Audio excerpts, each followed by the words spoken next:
y'all, we come with these 3 people were brutally mauled after taking photos of animals. Look, I guarantee y'all, none of these people is black. Hey, let's place our bets right now, nigga. Let's place our bets right now. I guarantee not one black person is in this video, bro. I guarantee. Look. Hey, once the video started, bro, y'all see who it is? Y'all look. I'm telling you, cause look, bro. I am not gonna lie. Me personally, if I'm ever out there in the wilderness, bro, and if I even see like something crazy, if I see a deer, it's time to go. It's time. You know why? Cause look, in my head, nigga, if there's deer, this everything in here. There's bears, wolverines, beavers, what else? They got all type of animals in there. You might even find you a cougar. What's the little mountain lions? Nope. No. I see. Look, see. That's why I'm like. If I ever go to the park, bro, I'm not going deep in that motherfucker. I'm going at the edge, like, oh, okay, I can still see the entrance. Okay. Hey, this is a good view, man. I promise you, I don't have aspirations to see the top of Mount Everest. I don't have the I don't want to go through the safari. And look, see, I do have plans to go to Africa and go through like some shit, bro. But I swear for God, if I look, ooh, I'm gonna have to bring. Can I bring a shotgun? Cause like it's the only way I feel comfortable. There's no way. But let's go ahead and get into the video. Welcome new people, new subscribers. The pursuit of capturing nature's beauty often drives photographers to get close to wild animals. However, this quest for the perfect shot can sometimes bring them dangerously close to an apex predator who wouldn't think twice about proving its dominance. Ooh, Shawty, what is you doing? Deadly outcomes. Hit that like button and subscribe right now. In today's episode, we go over 3 times an animal has fatally mauled a photographer who got too close. Welcome to Final Affliction. Final Affliction? What the fuck? Wait, what? Covering nearly 600 acres of land, the Apshawa Preserve is one of the largest nature reserves in New Jersey and is under 50 miles from New York City. It's a... Hold on, that bitch look musty. Is she musty? Hold on. Y'all see that? Shawty is musty, bro. Somebody give her some Old Spice or something, nigga. What the fuck? Under 50 miles from New York City. It's a popular escape for those hoping to leave the bustle of the city for a more relaxing atmosphere. The protection of the New Jersey Conservation Foundation has allowed the area to flourish with oak and maple trees, along with a great diversity of animal and bird species. One of the largest inhabitants of this reserve is the black bear, and their numbers are on the rise as their numbers creep towards 2,500 individuals. Damn! These bears are considerably smaller and less aggressive than their brown cousins and are less likely to cause a conflict and will usually stay within their own territory.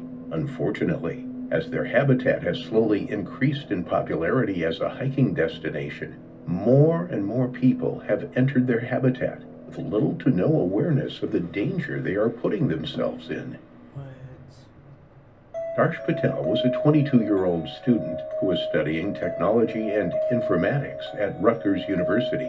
On September 21st, 2014, Darsh and 4 friends decided to go hiking on the Apshawa Preserve. They had all individually visited the preserve in the past and were avid nature enthusiasts, so they were all pretty confident in their own abilities. After packing their bags full of their essentials, they set off the next day using various park and trail maps. They began hiking at 8 a.m. that morning and traveled along the first loop of the trail, taking photos with their cell phones of their surroundings and any animals that they encountered along the way. They were able to capture some images of the deer that grazed in the nearby fields, safe in the knowledge that the deer would keep anything off of their paths. They were mistaken. There were some unprotected areas, and certain predators knew exactly how to take advantage of these weak spots.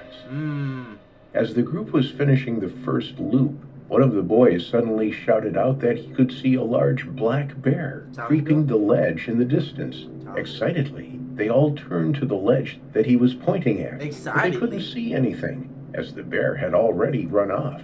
Someone suggested that they should go back to the ledge to try and get a closer look at the animal. Nigga, But what? the others decided that it wouldn't be smart to risk getting close to a bear that they could no longer see. Exactly. It could be anywhere, after all. Instead, they continued to hike further down the trail, keeping an eye out for another possible bear sighting, and hoping that this time they'd be able to capture the animal within their camera lens. As the track became a little more unkept, the group were forced to enter the unfenced areas of the park. Excited about the potential of capturing a bear on camera up close, they entered the fields in the unfenced part of the park. They were taken aback by how stunning the sights were, marveling at the beauty of the Butler Reservoir and the rolling green landscape around them. After walking for 7 hours, they decided to take a short break. 7 hours, nigga, They what? reassessed their plan and decided to continue to the connector loop, which was mostly unfenced. They climbed up a ledge to eat their snacks of granola bars while they rested for about half an hour before continuing their hike. Suddenly, Darsh spotted the black bear that his friend had seen earlier. Only this time, it was much closer and staring straight at him. Darsh froze and stared back at the 300-pound bear as it looked him up and down. Excitedly, he began to slowly raise his camera to capture the image of the animal only 100 yards away. Instead of being worried he'd be attacked, he was instead concerned about missing out on a photo. He was convinced that the animal would be scared of him, giving him the advantage. Darsh's friends spotted the bear as well, but they started to realize that the bear was slowly creeping towards them, seemingly beginning its hunt. The boys became worried and wanted to leave, knowing that they wouldn't stand a chance. But Darsh remained in front of the bear, taking more and more pictures. His friends began to warn him that the bear was now stalking him, but he was too engrossed in his photography to notice or care. Suddenly, the bear... I swear for God, y'all. I swear for God. This me, and I'm telling my nigga, hey, bro, it's time to go. That nigga still like this? Taking off, nigga. Full speed, nigga. Hey, what is we talking about? Look, you want to have fun with this bear? Look. Have it. You can have it. Look, hey. Hey, you gonna be eating that. Look, Yogi Bear gonna be eating your ass, boy. Look, he ain't gonna be eating me. Cause, bro, the moment I see the bear even, take that one step, I'm telling you, like, no, nigga, I'm taking off. Like, why is we even here having this discussion? Like, why is y'all out here playing with me like this? See, y'all be out here playing with y'all lives, not me. Not me. I'm out here moving strategic. Wait. I cannot say S words, bro. It's fucking.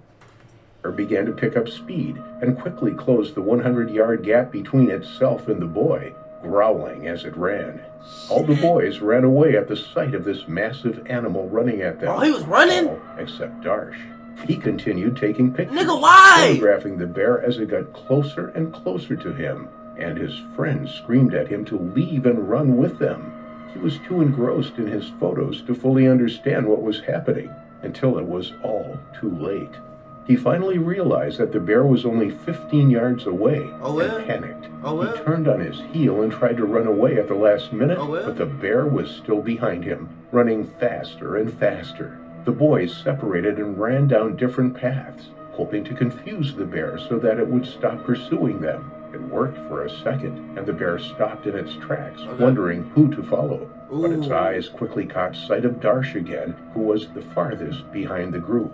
Darsh had gained some significant distance from the bear while it stopped running, when suddenly the worst happened. He tripped on a rock and twisted his ankle while looking over his shoulder at the bear. He screamed in fear as he watched the bear continue its charge at him, knowing he had no chance of escape this time. The bear immediately closed the gap and pounced on Darsh, tearing into his body with his huge jaws. It bit down hard on his body, ripping skin and muscle from his face, torso, and arms. It grabbed him by the legs and began to drag him across the floor as blood began to saturate the dirt beneath him. The animal ferociously chewed into his body, leaving numerous cuts and bites all over him, trying to pull his limbs out of his body. Nigga, okay, bro. Who is this nigga telling the story, bro? Nigga, listen. I get it. Why is you going in every single detail Okay, I heard you. Chill out. Chill out. Chill out. Chill out. Chill out. Chill. Like, chill. Okay. Yeah, like, you gonna do this for everybody? Like, bro, nigga got parents, bro. Nigga, they ain't like you going, bro. So this nigga got brutally murdered, bro. So this is what happened. Like, this nigga went in you would have thought this nigga did it, bro. Like, hold on, bro. Chill out. Can we take a moment, please? Like, I need some water, bro. Where my water? Screamed in agony and called for his friends, but there was nothing they could do. Okay. They hadn't brought any bear spray, and playing dead was no longer an option, as he was soon to be dead anyways. He tried to push the bear off of him, but he stood no chance. Okay. The bear was too strong. Covered in dirt and his own blood, Darsh Patel died alone in the woods. The rest of the group were still running, scared out of their minds, as they'd heard the anguished screams of their friend behind them. They were fairly certain that the bear had killed Darsh, but they didn't know if the bear would still continue after them once it was done. Once they had gotten far enough away and couldn't hear the crunching of an approaching bear, they phoned for the police to report Darsh as missing. 911, where's your emergency? Hey, hello. I'm on Macopton Road. It's 81 Macopton Road. I believe I'm in West Milford or somewhere around there. We were hiking and we saw a bear, and we all started running, and it started chasing us. Two of us are okay. One other person is, but two are really close, and I'm scared out of my mind for them. I want to go back, but I'm hurt, and I don't know what to do. You're hurt, you said? Like, not badly. I just scraped my legs. It's nothing major, but I'm more worried about them. Can anyone get here anytime really soon, please? Are you on a trail?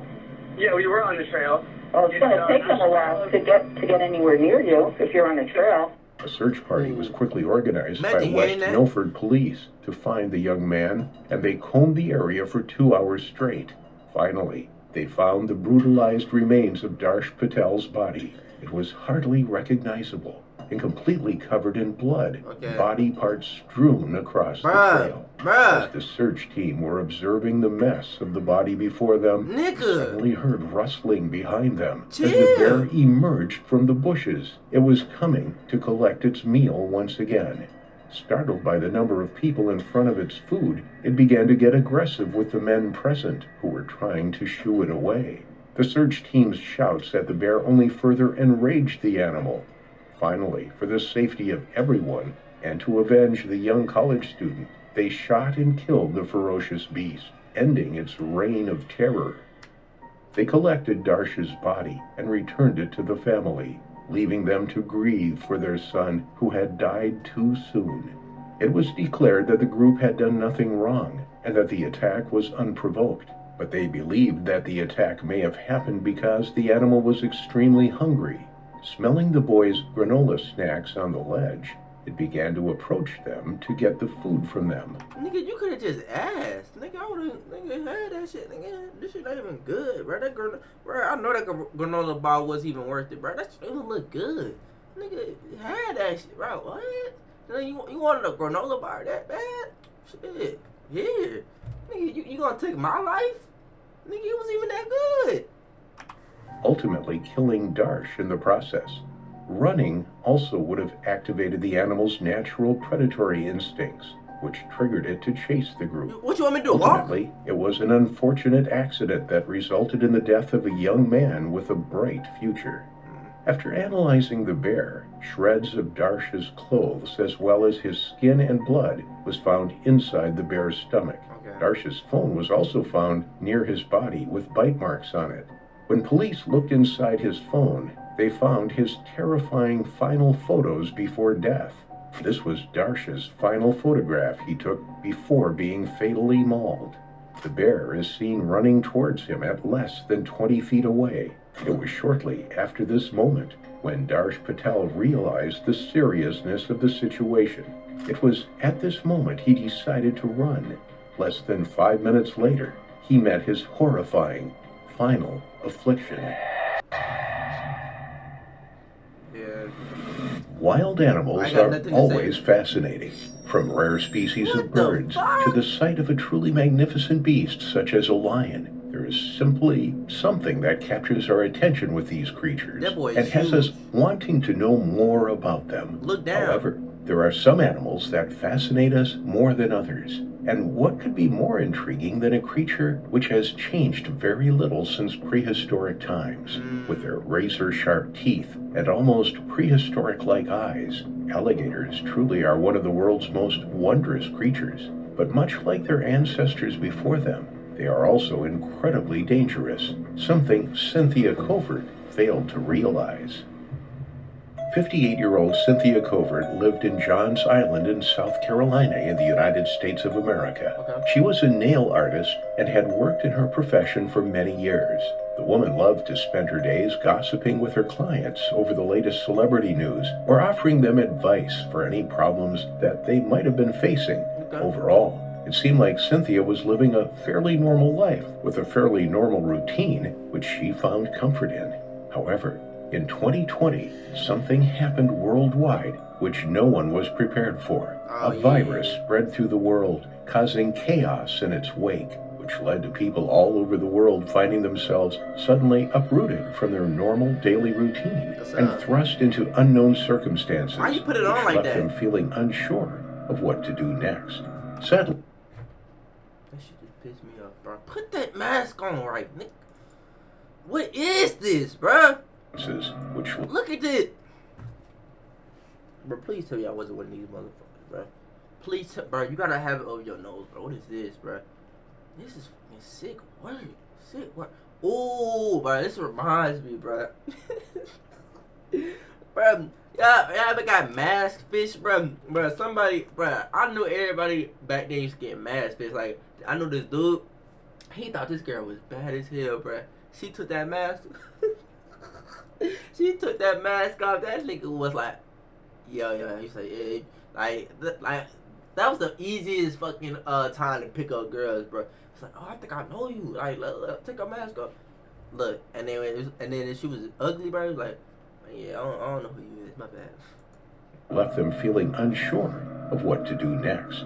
Sadly, Cynthia was one of these people who suddenly found herself unemployed. Because a health crisis was declared, her salon was forced to shut its doors, and Cynthia was left with no source of income and with no clue when her salon would be able to open up again. Wow. Deciding that she wasn't going to simply sit around and wait for all of her savings to run out, Cynthia began to see some of her clients in their own homes. Ooh. She thought that it would be a good way to earn a little bit of money whilst maintaining a form of social distancing.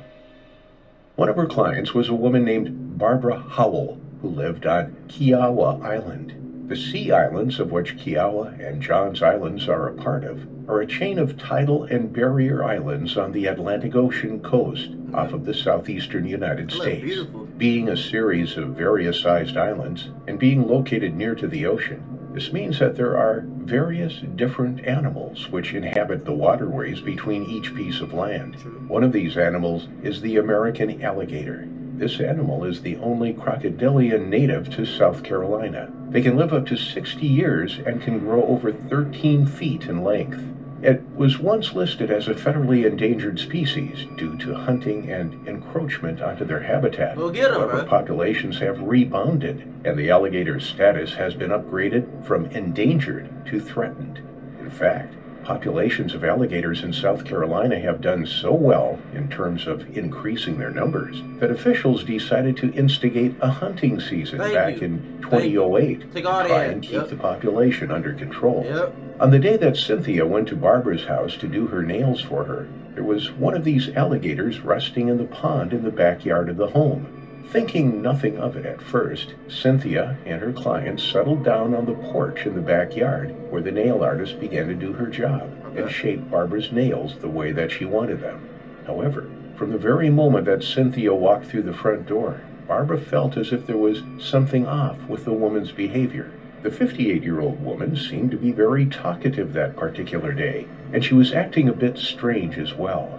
Barbara then went on to clarify that usually Cynthia would act very professionally whilst she was at the salon. But when she turned up to her home that day, the woman was acting very relaxed and excited as she told Barbara all about her boyfriend and how he was traveling from Tennessee to visit her.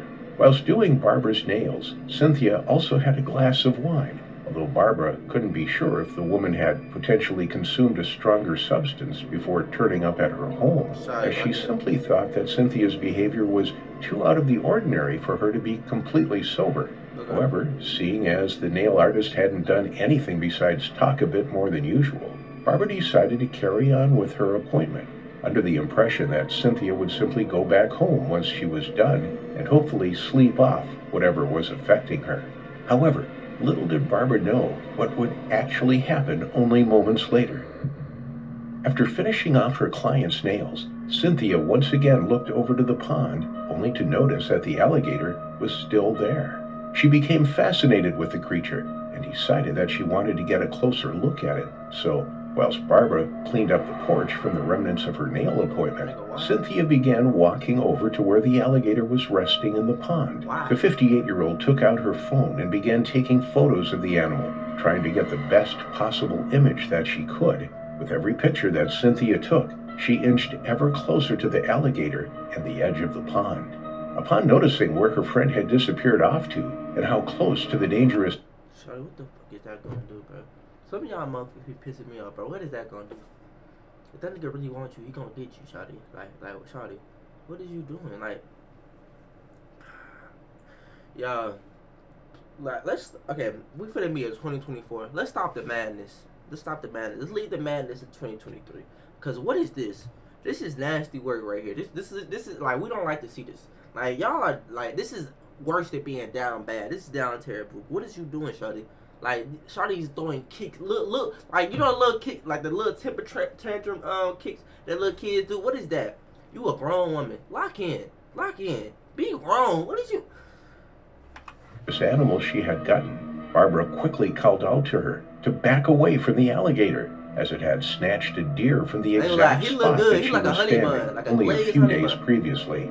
Scoffing, Cynthia apparently replied to Barbara, telling her that she wasn't a deer, before the nail artist then tried to touch the deadly reptile. Oh, yeah. In the next few moments, everything seemed to happen in a blur. Having seen what Cynthia was about to do, Barbara's husband had charged out of the house to try and grab the woman before it was too late. However, within seconds, the alligator had turned and snapped its jaws around Cynthia's left leg and had begun to drag her into the pond.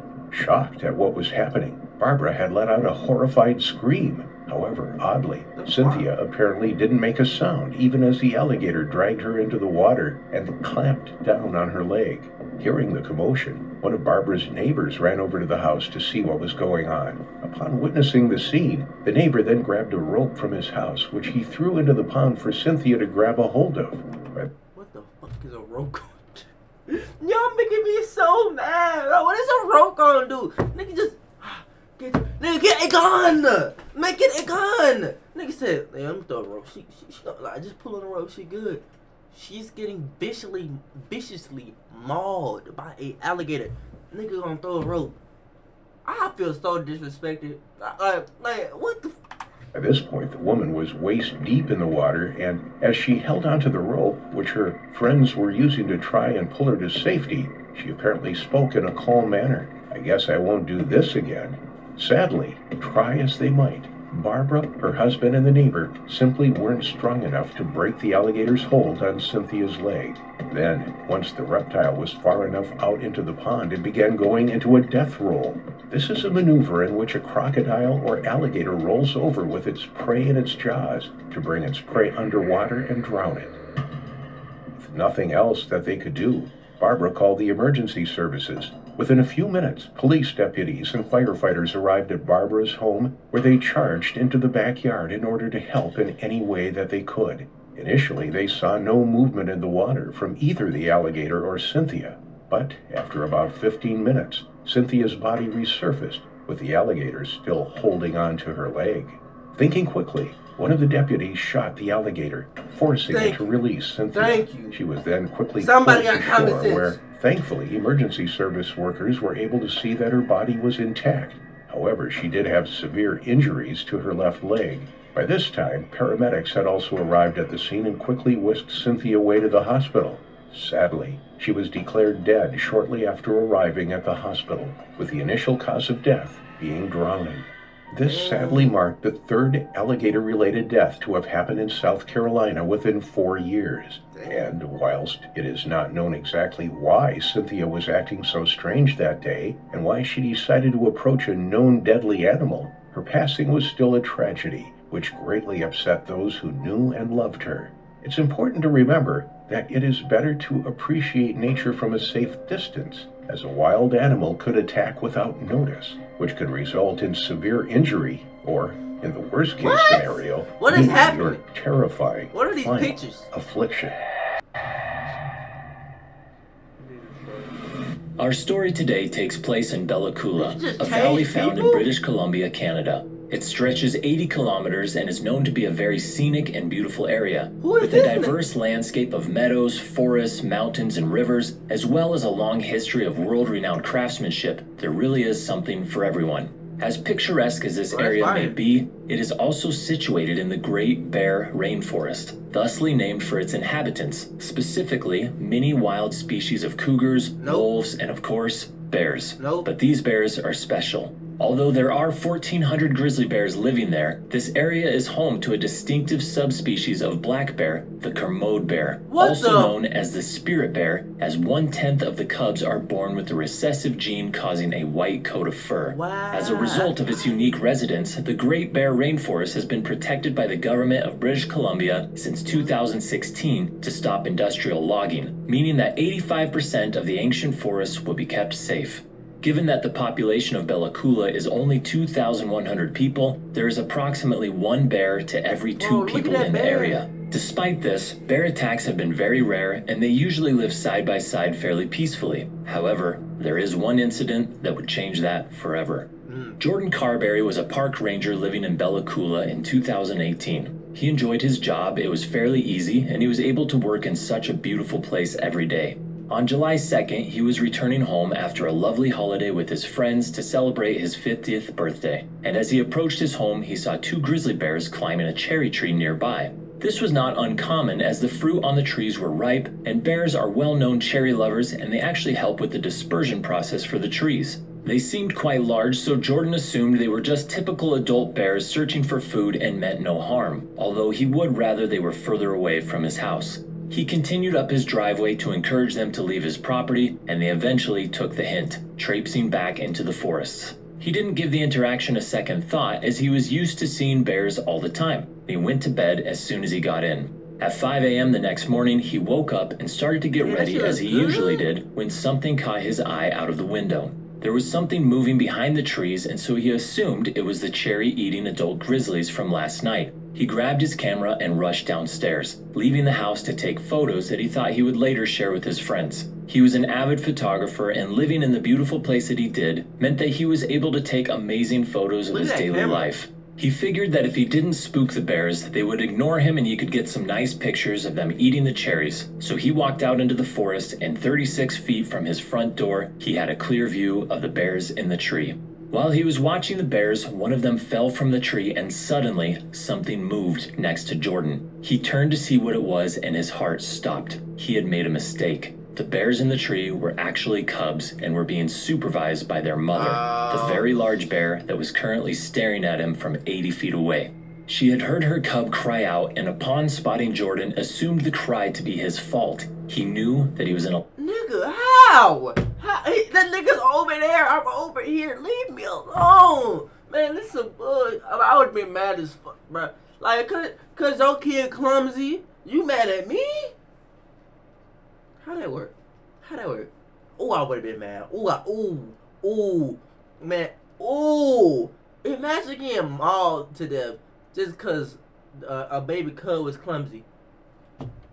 A lot of trouble. She began walking towards him and then running straight towards him. Although he had been trained on how to react to grizzly bears and knew in the back of his mind that he should play dead, his natural instincts took over in the face of a 500-pound killing machine sprinting right at him. He turned and ran, knowing that he was only a short distance from his house and thought maybe he could get in the door before she mauled him to death. No. He was running for his life, and he knew that the next few seconds could determine the rest of his life, however long that may be. Just 10 feet from his door, the bear smacked him in the back with her huge paw, and he was sent flying onto the ground. He was winded by the impact and barely had any time to register what was happening to him as he tried to stand up again. Immediately, the bear jumped on him and grabbed him by his head, trying to crush his skull in her strong jaws. He was terrified as he knew there was no way he could overpower the animal. Suddenly, he felt his feet leave the floor as he was lifted by his skull into the air. He thought he must be done for.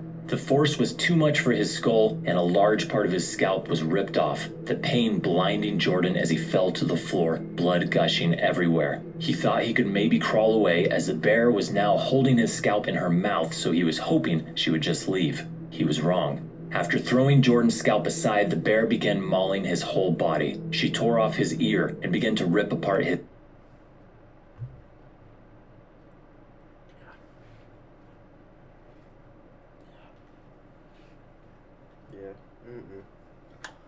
We gonna end it here. I can't hear no more. I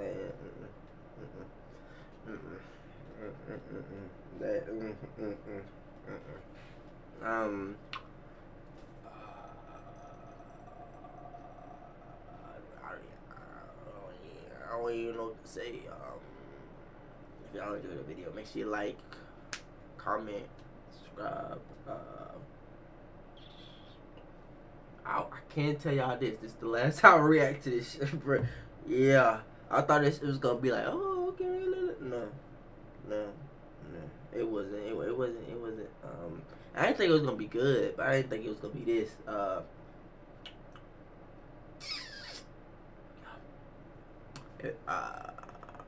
I'm literally speechless. Yeah, we'll see y'all next video. I'm not gonna lie, this is it, like, yeah, we're not coming back with another of these. Not even gonna lie to you. Hey, see y'all next video. Yeah.